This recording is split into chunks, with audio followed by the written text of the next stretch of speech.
Voice of اسلام کے معزز خواتین و حضرات، السلام علیکم۔ امید کرتا ہوں کہ آپ خیریت سے ہوں گے۔ دنیا کا دوسرا سب سے پرامن ترین ملک جو کہ پیسیفک اوشن کے ساؤتھ کے اندر آسٹریلیا سے 4000 کلومیٹر دور ہے، ایک ایسا ملک جہاں پر دنیا میں سب سے آخر کے اندر لوگ جا کر آباد ہونا شروع ہوئے، ایک ایسا ملک جہاں پر انسانوں سے زیادہ تعداد بھیڑیوں کی پائی جاتی ہے، کیونکہ یہاں کے موسم کافی انتہائی خوبصورت ہے، جس کی وجہ سے یہاں کی آرام دہ گرمیاں، لمبی سردیاں اور اکثر بارش برستے رہنا، جس کی وجہ سے یہ قدرتی حسن سے بھرا ہوا ہے، بالکل یو کے یا برطانیہ کی طرح۔ لیکن حیرت انگیز طور پر آج بھی اس ملک کی آبادی یو کے کی آبادی کا صرف اور صرف 7% ہے۔ انفیکٹ اس ملک کا 80% حصہ آج بھی بالکل خالی اور ویران ہے، اور یہ ملک اور کوئی نہیں بلکہ نیوزی لینڈ ہے، جس کی 17% آبادی نارتھ سائڈ پر اس کے کناروں پر رہتی ہے، اور یہ 70% آبادی آدھی تو اس کے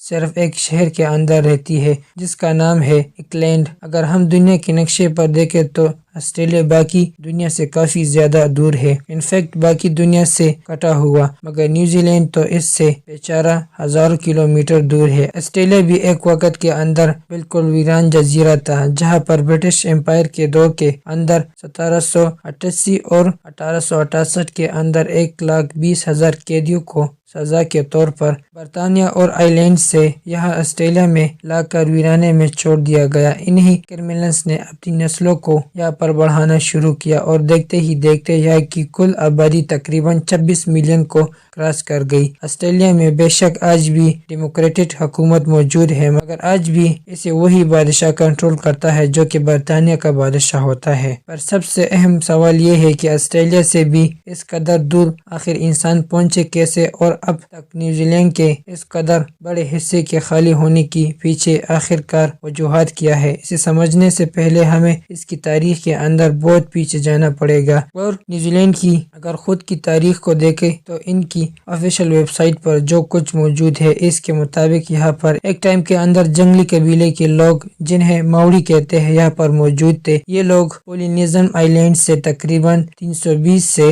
325 کے اندر ہجرت کر کے یہاں پر آباد ہوئے تھے، جس سے آپ میپ پر دیکھ سکتے ہیں۔ اگر آج میپ پر ہم پولینیزیم آئی لینڈ سے قریب ترین علاقوں کو تلاش کریں تو یہ غالباً میکسیکو، امریکہ، ساؤتھ امریکہ یعنی برازیل یا ارجنٹینا وغیرہ جیسے علاقوں سے یہاں پر پہنچے ہوں گے۔ آج بھی ماؤری قبیلے کے لوگوں کی نسلیں نیوزی لینڈ کے اندر موجود ہے، اور کچھ ہی دن پہلے نیوزی لینڈ کی پارلیمنٹ کی ینگسٹ منسٹر نے اپنی ماؤری قبیلے کا ترانہ گا کر پوری دنیا کو اپنے جانب توجہ کر لیا، اور یہ ویڈیو پوری دنیا کے اندر مشہور ہو گئی۔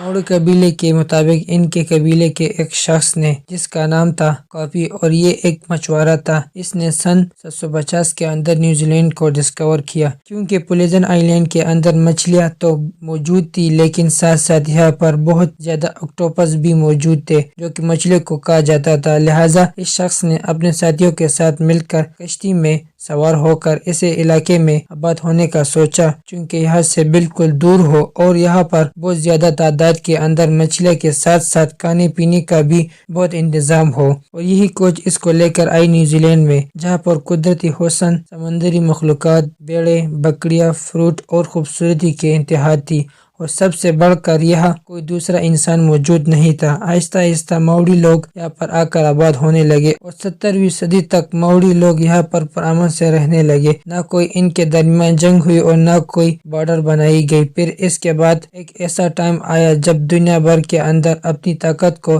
بڑھانے کے لیے مختلف امپائرز بننے لگے، اور ایک دوسرے سے مقابلے ہونے لگے کہ کس کی سلطنت زیادہ بڑی ہوگی، لہٰذا ویسٹ کے لوگوں نے یہاں کا رخ کرنا شروع کیا، اور سب سے بڑھ کر ایک ڈچ ایکسپلورر ایبل 10 ماہ 1642 کے اندر یہاں پر پہنچا، اور اس نے یہاں پر گھسنے کی کوشش کی، لیکن ماؤری لوگوں نے انہیں یہاں سے بھگا دیا۔ پھر 1769 کے اندر ایک برطانوی آفیسر جیمز کو یہاں پر پہنچا، اور اب کی بار بھی وہی کچھ ہوا کہ ماؤری لوگوں نے اسے بھی یہاں سے مار کر بھگا دیا، لیکن اس شخص نے اپنا تمام سفرانہ اور نیوزی لینڈ کا نقشہ اور اس کی لوکیشن تیار کر کے پوری دنیا کو کو دکھا دی، جس کے بعد پھر کیا ہونا تھا کہ ایک ایک کر کے یورپی لوگ یہاں پر لگاتار آنا شروع ہو گئے، اور 18ویں صدی کے آتے آتے ان لوگوں نے ماؤری لوگوں کو اسی دھوکے کے اندر پھنسا دیا جیسے ہندوستان کو پھنسایا تھا، یعنی ٹریڈ، پروفٹ یا بزنس کا لالچ دیکھ کر برٹش نے یہاں پر اپنی پورٹ بنانا شروع کر دی، اور صرف 100 سال کے بعد برطانیہ نے اس پورے ملک پر اپنا قبضہ اور کنٹرول حاصل کر لیا۔ جیسا کہ ایکسپیکٹڈ تھا، ماؤری اور برٹش کے درمیان ایک معاہدہ ہوا جسے ٹریٹی آف وائٹ ٹانگی کہتے ہیں، اور اس کے مطابق نیوزی لینڈ یورپ اور برطانیہ کا باقاعدہ طور پر حصہ بن گیا۔ اس ٹائم میں ماؤری لوگوں کی آبادی 2 لاکھ کے قریب تھی، جو کہ اگلے صرف 100 سال کے اندر 40,000 ہی باقی رہ گئی۔ لیکن ایسا کیوں ہوا؟ اس کے 2 وجوہات تھی۔ ایک تو ماؤری جو کہ باقی دنیا سے کٹ کر 100 سالوں تک قدرتی ماحول کے اندر رہ رہے تھے، بیماریوں کے عادی نہیں تھے۔ جب یورپین لوگ یہاں پر آنے لگے تو نئی نئی بیماریاں بھی اپنے ساتھ لے کر آئی، جو کہ ان لوگوں کے لیے عام سی بیماری تھی۔ ماؤری لوگ کیونکہ اس بیماری سے لڑنے کی امیونٹی نہیں رکھتے تھے، لہٰذا ایک ایک کر کے بیمار پڑنے لگے اور مر گئے، اور ان کی آبادی مسلسل کم ہونے لگی۔ دوسری وجہ یہ تھی کہ 19ویں صدی کے اندر نیوزی لینڈ، جو کہ اب تک پرامن ترین جگہ تھی، پہلی بار ایک میدان جنگ بن گیا۔ برٹش حکومت اور ماؤری کے درمیان جو معاہدہ ٹریٹی وائٹ ٹانگی ہوا تھا، اسے یہاں کے لوگوں نے ماننے سے انکار کر دیا، کیونکہ ان کا کہنا تھا کہ یہ لوگ ایک ایک کر کے ان کے علاقوں پر قبضہ کر رہے ہیں۔ اس معاہدے کے صرف 5 سال کے بعد یہ جھگڑے برٹش اور ماؤری کے درمیان شروع ہوئی، جو کہ 40 سال تک جاری رہی۔ ان جھگڑوں کے اندر کئی ہزار ماؤری مارے گئے، کیونکہ ظاہر ہے کہ جس کے ہاتھ کے اندر بندوق تھی، اس سے تیر کمان والے لوگ بھلا کیسے مقابلہ کر سکتے ہیں۔ آخر کار 1881 کے اندر جا کر یہ جنگ ختم ہوئی، کیونکہ تب تک ماؤری کے تمام بڑے سردار اور بغاوت کے ماسٹر مائنڈ مارے گئے اور یہ موومنٹ کرش ہو گئی۔ پر اس موومنٹ کے بعد برطانیہ یہ بات سمجھ گیا تھا کہ لوکل لوگوں کا اعتماد میں لیے بغیر اس جگہ پر حکومت کرنا بالکل ناممکن سی ہی بات ہے، لہٰذا اب کی بار برٹش حکومت نے ہر بڑے ڈیولپمنٹ پروجیکٹس کے اندر اور حکومتی عہدوں کے اندر ماؤری لوگوں کو شامل کرنے کا فیصلہ کیا، اور آسٹریلیا کی طرح بھی ایک ڈیموکریٹ حکومت بننے کا موقع ملا۔ نیوزی لینڈ ایک برٹش قانونی تو نہ رہا، یہاں پر بادشاہت ختم ہو گئی، لیکن اس کا ہیڈ آف اسٹیٹ آج بھی برطانیہ کا بادشاہ یا ملکہ ہوتی ہے، اور برٹش راج ختم ہونے کے بعد نیوزی لینڈ ایک بار پھر سے دنیا کا دوسرا پرامن ترین ملک بن گیا۔ اور ہمارا سوال ابھی بھی وہی باقی ہے کہ نیوزی لینڈ کا 80% حصہ آج بھی بالکل خالی کیوں ہے؟ یہاں کے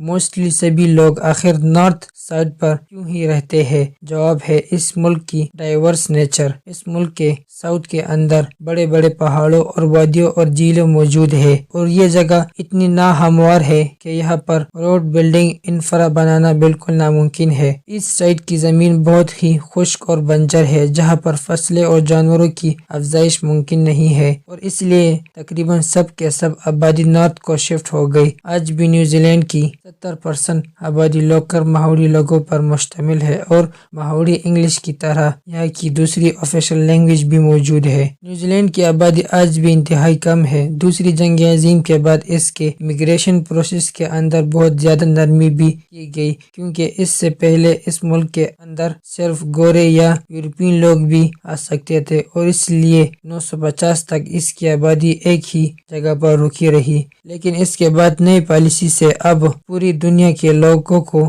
یہاں پر آنے کی اجازت مل گئی، جس کے بعد ایشیا سے خصوصاً چائنا، فلپینز اور انڈیا کے لوگوں نے یہاں پر آ کر آباد ہونا شروع کیا، جو کہ آبادی بڑھانے کی اندر کافی ایکسپرٹس ہے۔ دیکھتے ہی دیکھتے یہ آبادی ایک بار پھر سے بڑھنے لگی، اور آج بھی نیوزی لینڈ کی آبادی کا 27% لوگ امیگرینٹ ہے، جو کہ یہاں پر پیدا نہیں ہوئے تھے۔ یہ لوگ زیادہ تر نیوزی لینڈ اور اس کے آس پاس کے علاقوں کے اندر رہتے ہیں، اور اس شہر کے اندر آبادی بڑھنے سے مہنگائی بھی بڑھ گئی، کیونکہ لوگ یہاں پر زیادہ ہے اور چیزوں کی سپلائی کم، اور اس مسئلے کو حل کرنے کے لیے نیوزی لینڈ حکومت ہر اس شخص کو $8,000 دے رہا ہے جو کہ آکلینڈ شہر کو چھوڑ کر وائکاٹو شہر شفٹ ہو جائے، جو کہ یہاں سے صرف 100 کلومیٹر دور ہے، تاکہ آکلینڈ پر پریشر کم ہو سکے اور یہاں پر مہنگائی بھی کم ہو جائے۔ آج نیوزی لینڈ کی تمام ایگریکلچر انڈسٹری جانوروں کے گوشت کی سپلائی پر ڈیپینڈ کرتی ہے، اور نارتھ کے اندر کیونکہ موسم انتہائی زبردست ہے، لہٰذا